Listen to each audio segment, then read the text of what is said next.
So opening your heart is a great thing to do. It's hugely beneficial. It never fails. Whenever anybody comes to me for healing, or I take groups, I do a lot of group healing work with seminars. Whenever we do open the heart before we even start doing anything, because if you open your heart, and you can do it simply by using your hands to say, these are the doors of my heart, and I open my heart. Is it that easy? Yeah, because it's your will and it's your intention. Now, that opens up enough for you to receive love and receive healing. The deeper wounds of your heart, obviously, you need to heal to make a true impact. But the basic it's a start. Point is just the intention of opening and doing something symbolic. I always feel it emphasizes. That's your intention. Yeah, because you clearly had help, you know, from angels. And I think that a lot of people, and me included, can be a bit envious or be like, oh, but I want to see an angel, you know, I want that help. I want to see it because they were there for you and they showed you the way. And exactly. And I, far from being an angel, but I am here to help other people go through the same thing, which is why I wrote the books and why I spend most of my lifetime teaching this and helping people to go through this. But there's lots of people out there doing this, and it's really a good idea to get help with this, because the deep scars that you get are often hidden. You know, scars from childhood particularly. We think we've dealt with them, and very often we cope. We don't actually deal with those scars. We cover them up and we work around them. So, for example, a person who's got a part of their heart that deals with their childhood, for example, they can become an introvert, or they can become a great extrovert. They may have been very bullied at school, though they may be a little bit, like, they seem arrogant and a bit pompous, but actually what they're doing is hiding the fact that they're still scared inside from the scar. Because what happens when something bad happens to you is it's like a pow impact like that. And it can be a one-off, like losing a mother or having a bad experience of ill health, or something bad, traumatic happens to you, some abuse or some such thing. Or it can be a daily, you know, you're no good, you're no good, you're no good type of impact. And that leaves, it's like a fist inside you, this impact. And inside it, there are the emotions that you felt at the time, which often you hold on to, like fear, and those fears and anxieties and impacts also create negative belief systems, which are like imprints in your mind as well. So you've got negative imprints in your mind of the negative beliefs that you're not good enough, you know, you deserve to be abused, all that stuff that people bring on from bad childhoods. And as I say, what we often do is we react and cope. We put in a coping mechanism, coping coat, a pretend personality, pretend to the world that everything's fine. And underneath, there's this little child still suffering. And these imprints, they're embedded into our spiritual energy, our soul and our heart. I think mainly about the heart. And what my work I'm doing now is to go into those heart chambers, those I call them spheres, that relate to the various aspects of our life. I've got this just to show you this. You won't be able to read this from this distance, but basically, there's the center core of your heart. That was the place where the angels tried to take me, which I avoided. So this is kind of the spiritual heart. This is the spiritual heart. And in the center there's light and love. Exactly. And then and that's trying to get out all the time, right? So when we open our heart, we're opening it to allow this light to shine out.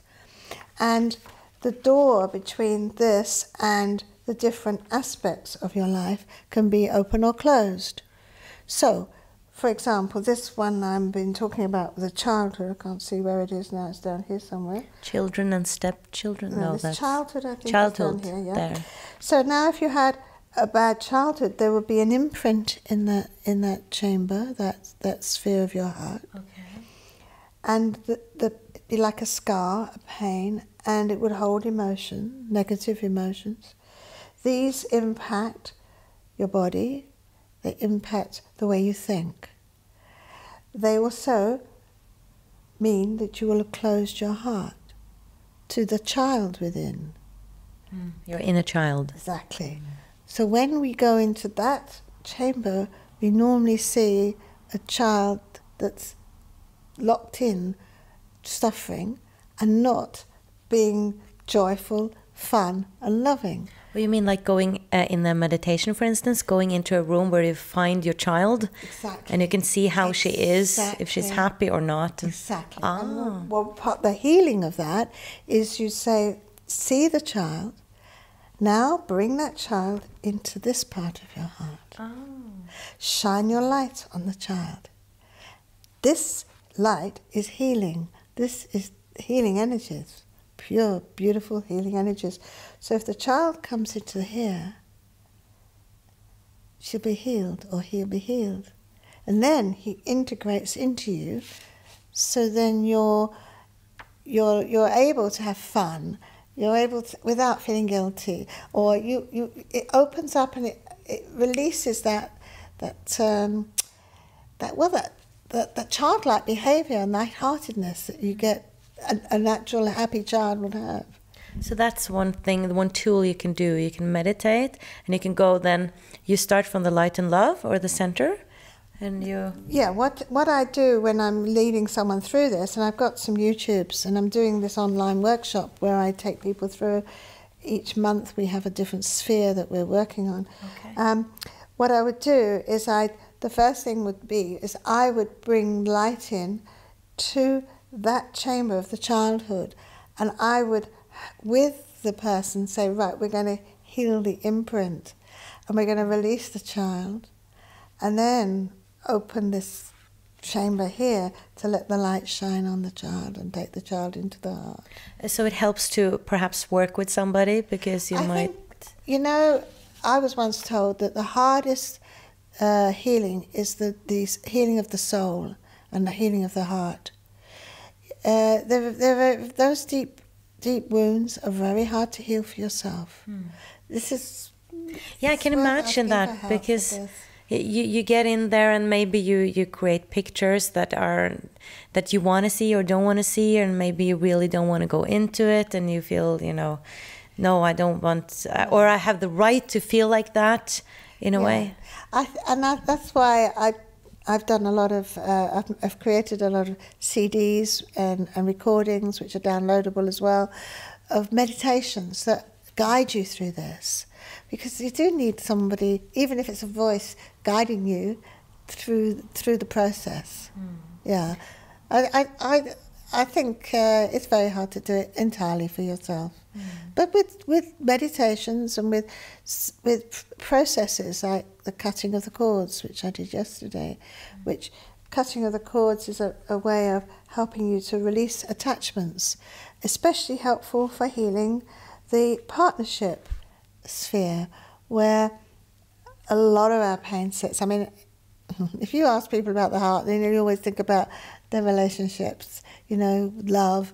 Will they meet the person? Why can't they meet someone to love? Why can't they find someone to commit to them? And so on. And a lot of people are going out there saying, right, I'm going dating, I'm going clubbing to find someone, but unfortunately they've got a big sign that says, keep out, don't go near me, because they've got their heart closed, because the last boyfriend or the last girlfriend ditched them, hurt them, they feel rejected, they don't think they're really worthy of making love. There's a lot of this stuff going on underneath the surface all the time. So But this is very complicated, because when we bring past lives into this, I mean, we might have had, I don't know, 1,000, 10,000 lives, and then how to heal all that? I mean, it just gets so complicated. Well, yes. Is it possible to? But you don't have to define which lifetime something comes from, and an imprint is an imprint, whether it comes from a past or not. Now, this is what happens, and this is how I see it. If you have a scar from a past life, it's because there's some unfinished business, some challenge that came to teach you something didn't get resolved. You allowed yourself to stay the victim of it rather than to see the knowledge and understanding and the growth that it was supposed to be bringing you. Yeah? So you're holding that fist still. You've still got that scar and that emotion. It comes up into the next lifetime. So, because we're all pretty smart, really, because we're pretty smart spiritual beings, we'll make sure that something like the similar thing will happen in this lifetime.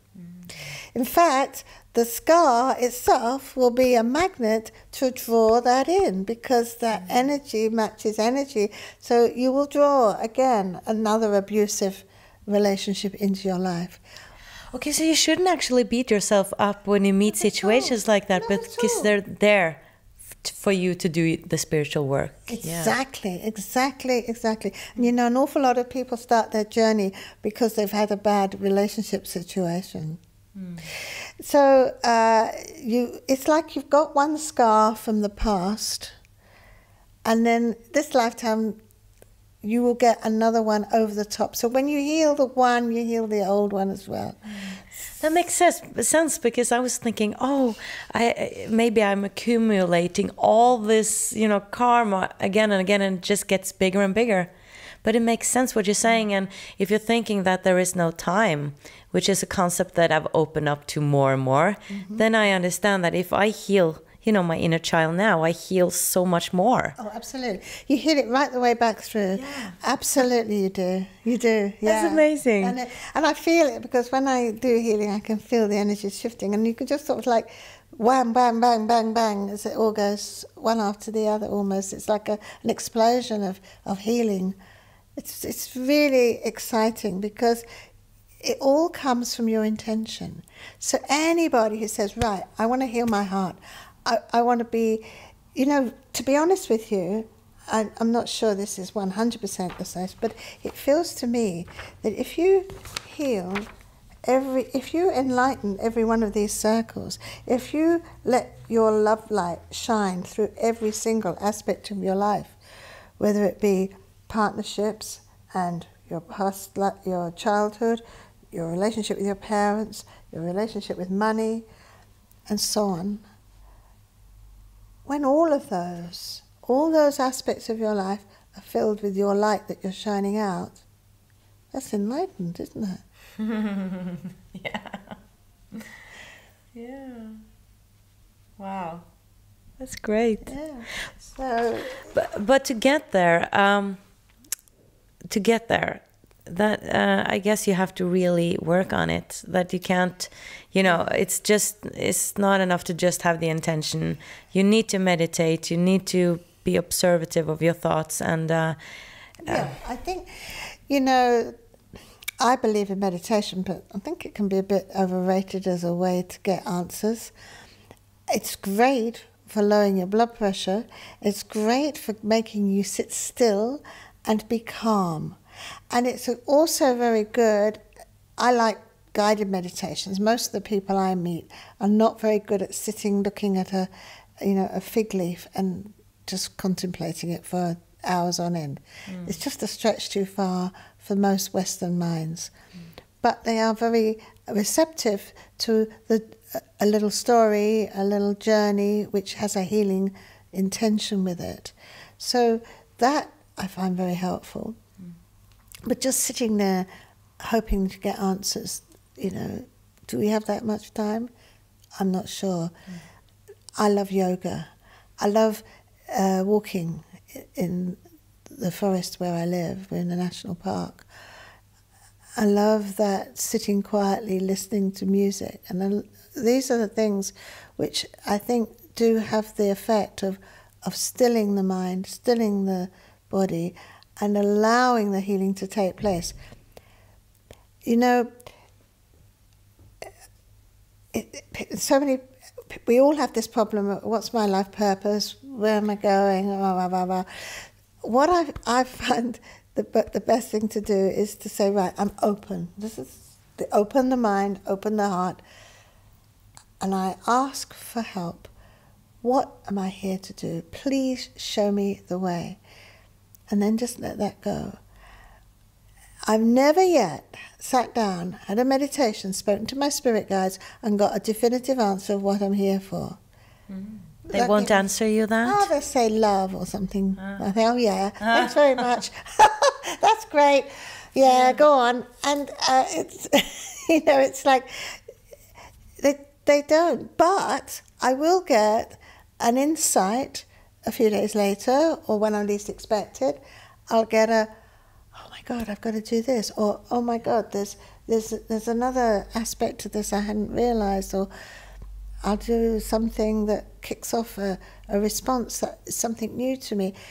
I'll always get the answers, but not by sitting there saying, please, higher self, give me the answers now. Do you think that's because we are actually here to also create it ourselves? That it's not, you know, set in stone, okay, you were going to be a healer, but the way you're doing it is also created as you go. Of course, there's this old question, isn't it? Destiny or will? I almost ask everyone I interview about that. What do you think about that? You know, destiny and free will. It's a nice one, and it puts the person on the sofa in a lovely spot. Love it. Thank you, sweetheart. Right. Well, of course, I believe it's a mixture of the two. And I do think there are certain things in our lives that are destined. And these are the contracts and plans we made. So it is a destiny, but it's one we've created. So our will is working with it right from the beginning. So it is our will. Our destiny is our will. We sit there before we come on the cloud. Got it? With our scroll and all the stuff we do. Yeah. We do plan what challenges we're going to have, what lessons we're going to learn, what we need to learn. And I believe that we do have soulmates who come and say, well, I'll offer to be the bad guy this time, or I'll meet you and we will have this experience and have this child or whatever. And those are really like the big signposts, if you like, on the way. I also believe that when we are in conscious state, which we are when we come here, we've forgotten that plan. But if we follow our hearts, the plan is to me, the plan, the contract, the destiny is the fast track forward without too much struggle. Yeah. But, you know, what we often do is we go down a lot of blind alleys, following our heads, following other people's guidance, manipulation. That's our will saying, yes, I want to do that, even though something inside us will probably say it's not the right thing to do. The man that, you know, he's just got a glint in his eye and he looks very handsome and you go for him because he's the wild sort. And you know inside this is not going to be a good experience. Okay, you learn a bit more on the way, but it doesn't stop you still getting to where your destiny wants you to be. It's just that you're doing it a harder way. There is often an easier route. I'm a believer that you follow your heart and you have your mind with you, not controlling, not dictating, but side by side with your heart. So your will is your decisions that you make, and they're better. The better choice is usually if you come from your heart. But if you do let your mind take over, that's okay. You'll still eventually get there. You may just take a longer route, not necessarily the pretty route. Because I can remember lots of things I've done where I've made my life unnecessarily hard. One of my biggest problems, and I see it with a lot of people, is that I feel I ought to do this, I should do this, and I've got this driving force, and it'll make me work ever so hard and make me do twice as much work than I really need to do. I'm learning not to do that anymore, but it's a hard one. It's that not being a self-sacrificing person, but just, you know, giving, but also learning to receive as well. Do you agree on that if we follow our heart, we can't go wrong? Well, there is no wrong, really, is there? I mean, I know it's a bit of a new agey thing to say. No, there's no wrong decision. I know that is a bit trite and a bit of a cliche, but I feel if you're doing something that makes you happy, and you're doing it with love flowing, you won't be doing it to hurt anybody, because if your heart is open and you've got compassion, you don't hurt people. I mean, some people will get hurt because of some of the things, the decisions you make, but that's life. Yeah, that's and you were maybe supposed to hurt somebody because you had an agreement. Well, it's part of, as we said, part of the destiny is that you don't learn things without challenge. You don't grow without challenges, and most of our challenges come from other people. Because I'm thinking, you know, you can't stay in a relationship if it's bad for you. You need to, you know, leave, exactly, even though you will break a heart. Exactly. My first husband was the case. And I'm very sorry for him, but he's ended up with a nice woman, so it's okay. Yeah. Well, thank you so much. Bless you. Is there anything you want to say in the end, want to add? Only I would say always remember that you're here to shine your light, not to absorb the darkness. And if you do open your heart and shine out, then you can do no harm with that whatsoever. Just remember that you're here to shine your light, not to absorb darkness. That was beautiful. Thank you so much. Bless you. And thank you for watching, guys, and much light from Oslo. Bye-bye.